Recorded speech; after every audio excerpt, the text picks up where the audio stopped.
तर मग मित्रांनो, आज माझी तर काय मज्जाच होती, कारण की आज माझ्या शाळेला सुट्टी. आम्ही चाललेलो लग्नाला, तर आम्ही निघालो लग्नाला. आता बघतोय तर काय नवरा नवरी दुसरीकडेच पळत होते.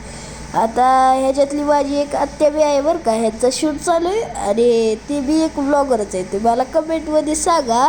हे परत नवरा नवरीची अशी एंट्री झाली. आता ही एंट्री यांनी वारकऱ्यांचा लूक केला. इतकी मस्त अशी एंट्री होती ना, आता ह्याच्याकडं बघतच राहू वाटत होतं. मग आता आम्ही स्टेजवर गेलो, अक्षता टाकली. मग आम्हाला लागली भूक, तर आम्ही काय आता जेवण होतं तर जेवायला बसलो. जेवण असं काय असं होतं. मग बाहेर जाऊन बघतोय तर काय आबाईची, परत हे अवधूत आणि राजन यांचं आईस्क्रीम खाण्यात चालू होतं. मग आता ह्या बहिणीचं चालू होतं शूट. मग आता आपलं घर कसं वाटतंय, आता घराला पेंटिंगचं काम चालू आहे. तर पेंट कसा वाटतोय आपल्याला सांगा बरं का कमेंटमध्ये. तर मग आता घरी आल्यानंतर डायरेक्ट बसवलं आपल्याला पॅकिंगला. आता पॅकिंगला मग पॅकिंग करायची म्हणल्यावर मग पॅकिंग करावीच लागते. चला बाय, भेटू पुढच्या ब्लॉगमध्ये.